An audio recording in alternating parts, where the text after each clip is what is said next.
Tamil cinema மிக மோசமான ஒரு அதர பாதாள நிலைக்கு இருக்கு அப்படிங்கிறதா சார். தமிழ் சினிமாவில் இன்றைய தேதிக்கு 0 பட்ஜெட் அப்படின்னாலே 5 கோடி இல்லாமல் படம் பண்ண முடியாது. இல்லை சார், தமிழ் சினிமாவுடைய ஒரு மிகப்பெரிய சாபம் என்னன்னா,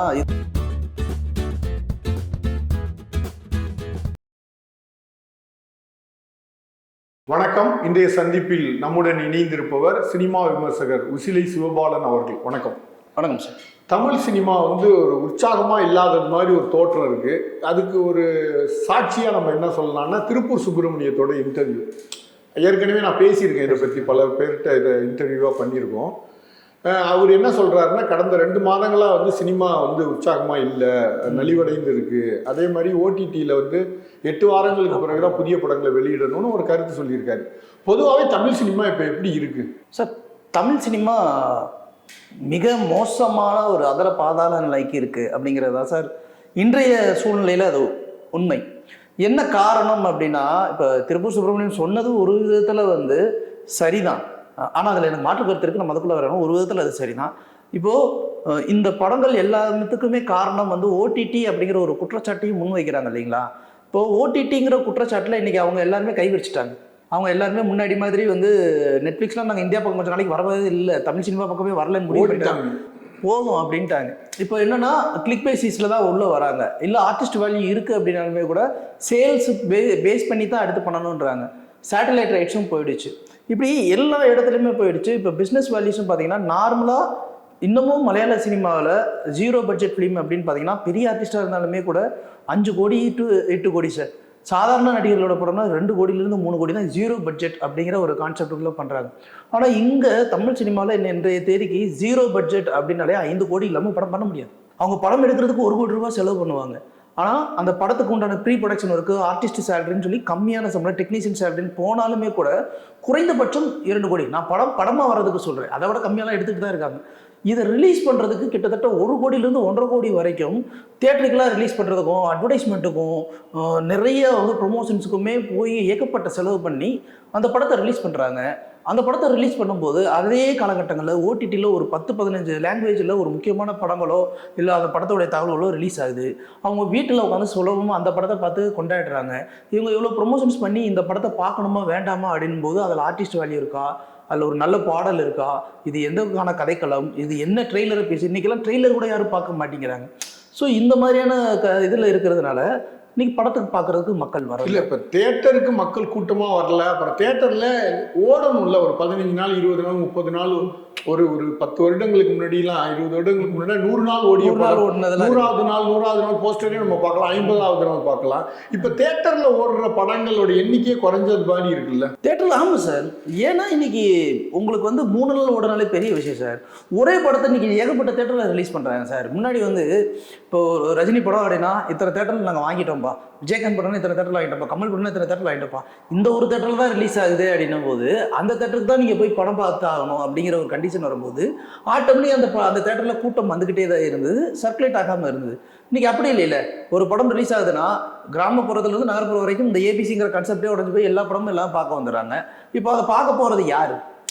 முன்னாடி முதல்ல இளவட்ட பசங்க போய் பார்ப்பாங்க, ஆர்வமாக இருக்கிறவங்க ரசிகர்கள் பார்ப்பாங்க, அப்புறம் யங்ஸ்டர்ஸ் பார்ப்பாங்க, அப்புறம் திருமணமான தம்பதிகள் பார்ப்பாங்க, அதுக்கப்புறம் குடும்பம் பார்க்கும், அதுக்கப்புறம் வயதானவர்கள் பார்ப்பாங்க. இந்த மாதிரி ஒரு கேட்டகரைஸில் இருந்துச்சுல்ல. இன்றைக்கி அப்படிலாம் இல்லை. ஃபஸ்ட்டு பார்க்குறது இவங்க தான் பார்க்க போகிறாங்க. பார்த்த உடனே படம் நல்லா இல்லைன்னு சொல்லிட போகிறாங்க. சொல்லணும் அப்படின்னு உடனே கிராமத்தில் படம் நல்லா இல்லைன்னு சொன்னாலும், சிட்டியில் நல்லா இல்லைன்னு சொன்னாலும், நல்லா இல்லைங்கிற ஒட்டுமொத்த தமிழ்நாடு ஃபுல்லாக நல்லா இல்லை.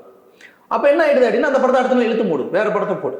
இன்னொன்று, ஒரு படத்தை உருவாக்குறதுல அதிக கவனம் செலுத்தாத ஒரு இருக்குன்னு நினைக்கிறீங்களா? ஒரு நிலைமை இருக்கோ தமிழ் சினிமாவில்? தமிழ் சினிமா ஒரு பர்ஃபெக்டாக செய்யலை அப்படிங்கிற ஒரு குறை இருக்கோ?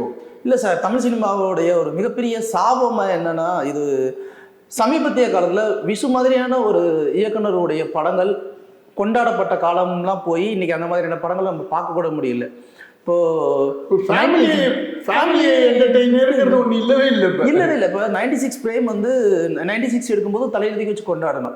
அதே மாதிரி மெய்யழகன் எடுக்கும்போது அது கிரிட்டிக்கலி அக்ளைம்டு ஃபிலிம் தான். அது படம் சூப்பர் டூப்பர் ஹிட். அவரே சொல்லிட்டாரு, இந்த படத்தை நான் மலையாளத்தில் இருந்தால் கொண்டாடி இருப்பாங்க அப்படின்னு.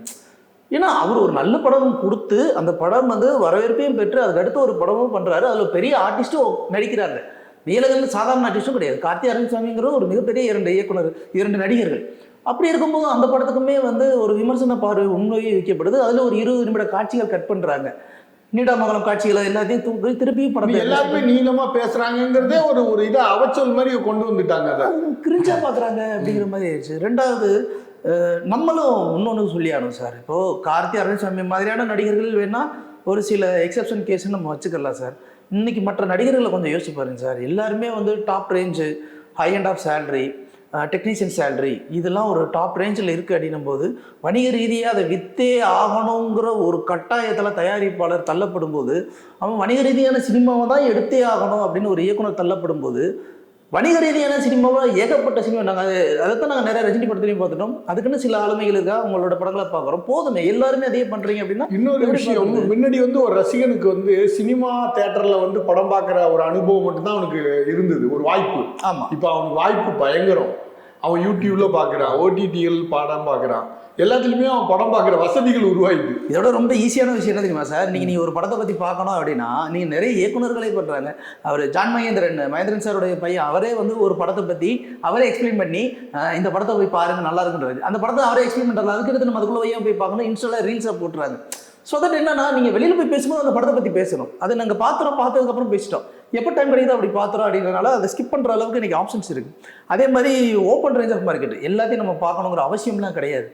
இப்போ நான் 200 கொடுத்து நாங்கள் செலவு பண்ணுற அளவுக்கு அந்த 200 அங்கே ஒர்த்தான ஒரு விஷயம் இருக்கா அப்படிங்கிற ஒரு கேள்விக்குறியில் தான் இன்றைக்கி ஓடிட்டு இருக்கு. இன்றைக்கி நம்ம நாட்டில் அவதார படத்தையே வந்து விமர்சனம் பண்ணுற அளவுக்கு நம்ம வந்துருவோம். ஏன்னா இவ்வளோ காசு கொடுத்து நம்ம பண்ணணும் அப்படிங்கிறாங்க இல்லையா.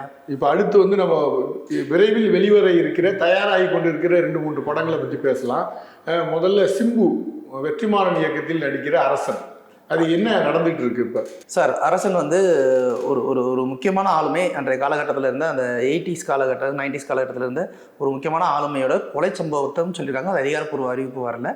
அதை பின்னணியாக வச்சு தான் இந்த வடசென்னை எக்ஸ்டென்ஷனுங்கிறாங்க. அதான் வடசென்னை இல்லையா, அது வந்து ஒரு பேரலல் ஸ்டோரி. அங்கே ஒரு நடக்கிற அதே காலகட்டத்தில் இங்கே ஒரு சம்பவம் நடக்குது அப்படிங்கிற மாதிரி தான் இது. கிட்டத்தட்ட மதுரை, கோவில்பட்டி, பரபரப்பாக போய்கிட்டு இருக்கு. விஜய் சேதுபதி இப்போ உள்ள ஆட் ஆகிட்டாரு. அதனால் அது இன்னும் கொஞ்சம் ஸ்பீடாக போயிட்டுருக்காரு. வெற்றி சாரை பொறுத்த வரைக்கும் உங்களுக்கு நல்லாவே தெரியும். வெற்றி சார் வந்து ஒரு ஐடியா வச்சுருப்பார்.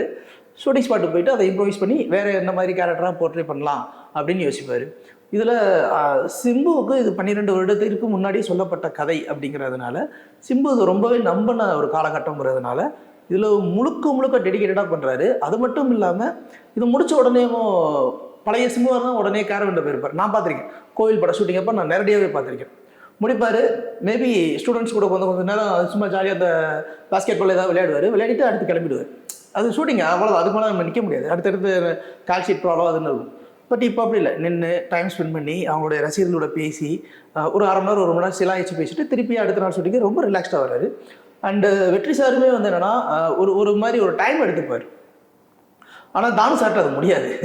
நீங்கள் என்னதான் இருந்தாலும் குதிரை கிடுக்கி பிடி போட்டு பிடிச்சி இழுத்து எப்படியாவது அதை முடிக்க வச்சுருவார். ஸோ தானு சார்ட்ட அப்படின்னும் போது எனக்கு தெரிஞ்சு அவர் ரொம்ப சீக்கிரமாக எடுத்த படமே அசுரன் தான். அதை விட சீக்கிரமாக இதை எடுக்கணும்னு சொல்லி கங்கணம் கட்டிக்கிட்டு வேலை பார்த்துட்டு இருக்காங்க சார். அதனால எனக்கு தெரிஞ்சு இது கொஞ்சம் சீக்கிரமே வந்துடும். அதே மாதிரி ஸ்பாட் எடிட்டிங் எல்லாமே வந்து கடன்னு போய்கிட்டு இருக்கு. ஸோ ஆல்மோஸ்ட் வந்து நியர்பை சம்மருக்குள்ள இதை நம்ம எதிர்பார்க்கலாம். அப்புறம் வந்து பராசக்தி, ரவி மோகன், ஸ்ரீலீலா, சிவகார்த்திகேயன் அதெல்லாம் நடித்த படம். அதோடைய உலகத்தையே வெள்ளூர் கோட்டத்தில் அவங்க வச்சுருக்காங்க. அந்த படத்துக்கு ஷூட்டுக்கு பயன்படுத்தின அந்த கலைப்பொருட்களை வச்சுருக்காங்க.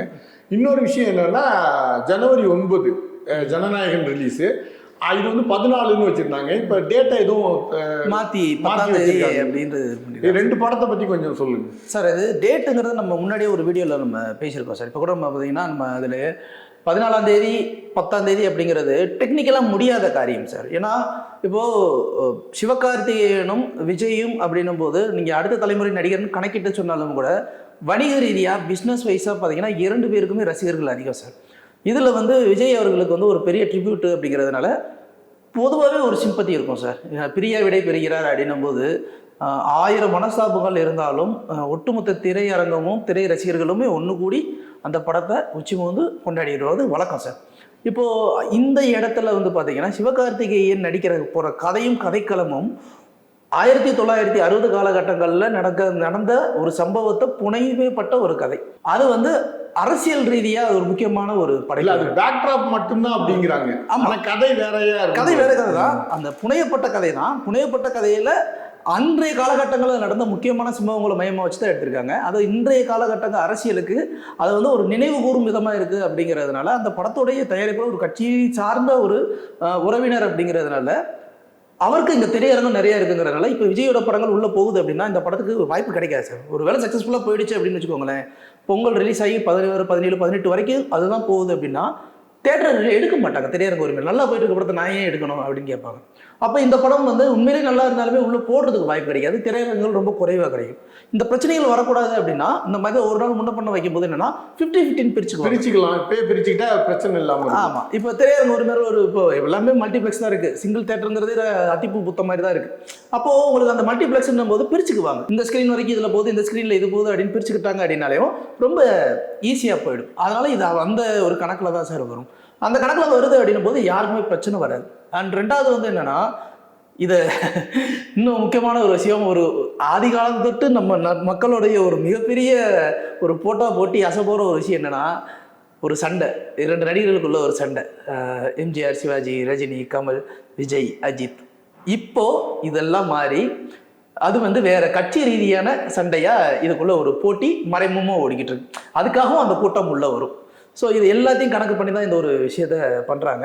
இதில் பியூட்டி என்னென்னா, ஹச் வினோத் வந்து விஜய் சாருக்குன்னு ஒரு புதுசாக ஒரு தீம் ஒன்று ரெடி பண்ணியிருக்காரு. இப்போ கோட் படத்தில், அதே மாதிரி லியோ படத்தில் வந்து லோகேஷ் கனகராஜ் விஜய் சாருக்குன்னு ஒரு டைட்டில் கார்டு ஒன்று ரெடி பண்ணார் இல்லையா, அதே மாதிரி அனிருத் அதுக்கு ஒரு பேக்ட்ராப் மியூசிக் ஒன்று ரெடி பண்ணி, ஏன்னா இது ரொம்ப இதுக்கப்புறம் பண்ணுறாங்க அப்படிங்கிறதுனால ஸோ இந்த தீம் மட்டுமே வேறு மாதிரியான ஒரு தீமாக ஹச் வினோத் ரெடி பண்ணியிருக்காரு. விஜய் சார் வழக்கம் போல் அவருடைய அந்த மெல்லிய புன்னகையை காமிச்சிட்டு அப்ரூவல் கொடுத்துட்டு போயிட்டார். அண்டு படம் வந்து 3 மணி நேரம் 7 நிமிஷம் கிட்ட சொல்கிறாங்க. அதில் வந்து கடைசி 15-20 நிமிடம் வந்து விஜய்க்கு ட்ரிபியூட்டாக சில காட்சிகள் எல்லாத்தையும் வச்சுருக்காங்க. அது விஜய் ரசிகர்களுக்கும் வந்து ஒரு மிகப்பெரிய ஒரு ட்ரீட்டாக இருக்கும் அப்படின்ற ஒரு நம்பிக்கையில் அதை வச்சு அதையோட சேர்த்து தான் சென்சாரும் அனுப்ப போகிறாங்க. ஸோ இது விஜய் சாருக்கு உண்டான முக்கியமான ஒரு படம் அப்படிங்கிறதுனால எந்தெந்த இடத்துலலாம் ரசிகர்களை மகிழ்ச்சி படுத்தலான்ற எல்லா விஷயத்தையும் அதில் பண்ணியிருக்காங்க சார். ஆன் த கான்ட்ரரி இந்த பக்கம் பராசக்தி வந்து நம்ம நிறைய அது பேசியாச்சு. என்னன்னா, ஒரு ரவிமோகன் ஒரு நடிகர் இந்த கதைக்கு வந்து ஓகே அதர்வா பரதேசி படத்தில் அதர்வா எப்படி நடிச்சாரு அப்படிங்கிறது தெரியும். சுதா கங்கரா, பாலாசாட்டியும், மணிசாட்டியும் இருந்தாங்க. அதனால ஈஸி. அதர்வாட்ட ஒரு ரவிமோகன் வந்து ஈஸியாக உள்ளே வராரு, நான் இந்த கதையில் பண்ணுறேன் அப்படின்னு சொல்லிட்டு. சிவகார்த்திகேயன் வந்து அந்த கதையை கேட்கும்போது மேடம் ஒன்று பண்ணலாம் அப்படின்னு சொல்லி உள்ளே வராங்க. பட்ஜெட்டு, சேலரி எல்லாத்தையும் தாண்டி என்னென்னா அந்த டீம் ரொம்ப கலகலப்பாக இருக்குங்க. இப்போ சமீபத்திய ப்ரொமோஷன்ஸ் எல்லாத்தையுமே பார்த்தீங்கன்னா ஒரு கலகலப்பாக இருக்குது. இந்த படத்துக்கு வந்து ஒரு மிகப்பெரிய எதிர்பார்ப்பு என்னென்னா, அந்த பராசக்திங்கிற அந்த ஒரு டைட்டில் தான். இந்த டைட்டில் வந்து தமிழ்நாட்டில் எவ்வளோ முக்கியமான டைட்டில் அப்படிங்கிறது சினிமாவின் வரலாறு தொடங்குது. எவ்வளோ பெரிய முக்கியமான ஒரு டைட்டில் அப்படிங்கிறது எல்லாருக்குமே தெரிஞ்ச ஒரு விஷயம். ஸோ அதோட உண்மைத்தன்மை அறிந்து தான் இந்த படம் எடுத்திருப்பாங்க. இல்லைன்னா இந்த தயாரிப்பு நிறுவனமும் அவ்வளோ சீக்கிரத்தில் இந்த கதைக்கு ஓகே சொல்லியிருக்க மாட்டாங்க. ஸோ இந்த படத்துக்கும் ஒரு பெரிய எதிர்பார்ப்பு இருக்குது சார். அண்டு இதில் சிவகார்த்திகேயனா விஜயான்னு கேட்டிங்கன்னா அந்த போட்டிக்குள்ளே 2 பேருமே சத்தியமாக இல்லவே இல்லை. இது வந்து இதுக்கு தாண்டி பின்னாடி இருக்கிற அரசியல் தான் காரணம். ஆனால் இது எப்படி போய் நிற்கும் அப்படிங்கிறது பொறுத்துன்னு தான் பார்க்கணும். இதில் ஏதாவது ஒன்று போச்சுனாலுமே கூட அதுக்கடுத்து தமிழ் சினிமா அப்படிங்கிற ஒரு விஷயம் இருக்கு இல்லையா, அந்த கமர்ஷியல் டெம்ப்ளேட்டை விட்டு உடஞ்சி வெளியில் வரும்னு இதுலேருந்து நான் நம்பலாம் சார். கடைசியாக ஒரு கேள்வி, அருண்குமாரோட ரெட்டத்தலை அவர் மிகப்பெரிய ஒரு போராட்டத்தை சந்திச்சுட்டே இருக்காரு தமிழ் சினிமாவில் ஒரு இடத்த பிடிக்கிறதுக்கு. ஆனால் ஒரு இடத்துக்கு வந்துட்டார் அவர். அஜித் படத்துக்கு பிறகே அவருக்கு ஒரு இடம் உருவாயிட்டு. இந்த ரெட்டத்தலை எப்படி வருது சார்? அவர் நான் ஆரம்பத்தில் சும்மா காமெடியாக பேசினது உண்டு சார். எப்போனா தடையற தாக்க படம் வர்றதுக்கு முன்னாடியேவும் தவம், பாண்டவர் பூமி, பழைய படங்கள்லாம் நிறைய படங்கள், முறை மாப்பிள்ளை, வேதம்னு ஒரு படம் அர்ஜுன் சார்ல எல்லாம் பண்ணியிருப்பாரு. அப்பெல்லாம் ஒரு எல்லாமே கரெக்டாக இருக்கும், பாடல்களும் நல்லாயிருக்கும், படமும் ஓரளவுக்கு ஓகேவாக இருக்கும்.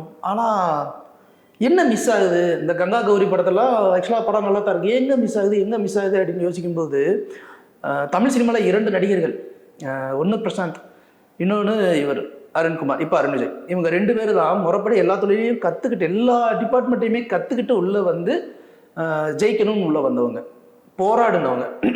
அதில் அவருக்கு வந்து பிரசாந்துக்கு வந்து டாப் ஸ்டார் அப்போ இருந்தே அவருக்கு வந்து ஒரு பெரிய ஃபேன் ஃபாலோவர்ஸ் இருந்தாங்க. இவர் அப்போ இருந்தே ஸ்ட்ரகிளிங்கில் தான் இருந்தார்.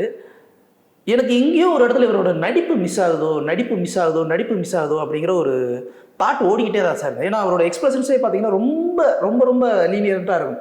ஏன்னா விஜயகுமார் சார் மாதிரியான ஒரு அப்பா கேரக்டரில் நம்ம அப்படி ஒரு விஜயகுமாரை பார்ப்போம். அவர் மல்டி வேரியேஷன் கொடுத்துட்டு இருப்பார். அக்னி நட்சத்திரம்ல ஒரு நடிப்பு இருக்கும், நாட்டாமையில் ஒரு நடிப்பு இருக்கும், திடீர்னு பார்த்தீங்கன்னா சாமி படத்தில் வேற ஒரு நடிப்பு இருக்கும், எல்லா ஒரு ஆங்கிலையும் அவர் நடிப்பார். அப்படிப்பட்ட ஒரு விஜயகுமார் பையன் இப்படி நடிக்கிறாரு அப்படின்ற ஒரு சின்ன நடுவு சார்.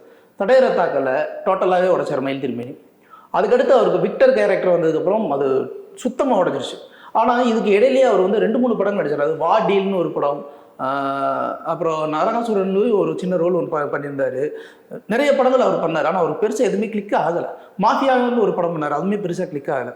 இன்னமும் அந்த ஸ்ட்ரகிளிங்கில் தான் ஓடிட்டு இருக்காரு. இவர் ரொம்ப நம்புறது இந்த ரெட்டத்தில். ஆனால் இதை பார்க்கும்போது ஒரு வணிக ரீதியான சினிமாவாக தான் சார் இருக்குது. இந்த வணிக ரீதியான சினிமா அருண் விஜய்க்கு எந்த அளவுக்கு ஒர்க் அவுட் ஆகும் அப்படிங்கிறத நம்ம பொறுத்து தான் சார். ஏன்னா தடம் இந்த ஒரு சில படங்கள்லாம் அவருக்கு நிறைய ஒர்க் அவுட் ஆனதுக்கு காரணம் என்னன்னா, மயில் திருமேனி மாதிரியான ஒரு இயக்குனரோட நம்பி அவர் உள்ள இறங்கினது தான். பட் இதெல்லாம் எப்படி வரும் அப்படிங்கிறது வந்து கொஞ்சம் மிகப்பெரிய கேள்விக்குறியாக இருக்குது. இட்லி கடையே வந்து எனக்கு தெரிஞ்ச ஒரு விமர்சன ரீதியாக வந்து சக்ஸஸ் கிடையாது. அது வந்து வசூல் ரீதியாக என்னதுக்கெல்லாம் விமர்சன ரீதியாக அந்த படத்தை வந்து நிறைய பேர் இதாக தான் பேசிகிட்டு இருந்தாங்க. ஸோ இந்த இடத்துல அருண் விஜய் வந்து ஜெயிக்கணும் அப்படின்னும் போது இன்னைக்கு சினிமாவில் வந்து ரஜினி கமலையே யார் என்னன்னு கேட்குறாங்க சார். அந்த அளவுக்கு ஒரு படையப்பா ரிலீஸ் ஆனப்போ ஒரு மீம்லாம் பார்த்தேன், 2-3 பேர் பேசுகிறதையும் கேட்டேன். என்ன சொல்கிறாங்கன்னா, யாருப்பா அவர் பிரதீப் ரங்கநாதன் மாதிரியே நடிக்கிறாரு அப்படின்லாம் சொல்கிறாங்க. பிரதீப் ரங்கநாதன் மாதிரி நடிகை இவரை பார்த்தா ஊரே நடிக்குது அப்படிங்கிற அளவுக்கு போகிறாங்க. ஸோ இன்றைக்கி இருக்கிற அந்த யங் ஜென்ரேஷன்ஸுக்குலாம் வந்து இவங்களை தாண்டி வெறுசலாம் தெரியல. அப்படி இருக்கும்போது அருண் விஜய் வேறு வழியே இல்லை, அவர் போராடி தான் ஆகணும், சக்ஸஸ் பண்ணி தான் ஆகணும். கோட் படத்தில் வந்து யாருப்பா அது பிரசாந்த் சூப்பராக டான்ஸ் ஆடுறாருன்னு சொல்லி மார்க் பண்ணி பார்த்ததுலே அவர் இவருக்கே சீனியர்ரா அப்படின்னு சொல்லி தெரிஞ்சாங்க இல்லையா, அந்த மாதிரி தான் இதுவும். ஸோ இது வேறு வழியே இல்லை சார். இன்னைக்கு முன்னாடியே சொன்ன மாதிரி தமிழ் சினிமாவின் ஒரு மிகப்பெரிய சாப்பாடு காலகட்டத்தில் நம்ம இருக்கும். அதுலேயும் வந்து இந்த மாதிரி நல்ல நடிகர்களும் தன்னோட திறமை என்னதான் வெளிப்படுத்தினாலும் அங்கீகரிக்க முடியாத சூழலில் எல்லாருமே இருக்காங்க. அதான் உண்மை. மீண்டும் பேசுவோம். நன்றி, வணக்கம். நன்றி. இந்த வீடியோ உங்களுக்கு பிடிச்சிருந்தா லைக் பண்ணுங்க, ஷேர் பண்ணுங்க, கமெண்ட் பண்ணுங்க. மறக்காம OH சினிமா சேனலுக்கு சப்ஸ்கிரைப் பண்ணுங்க.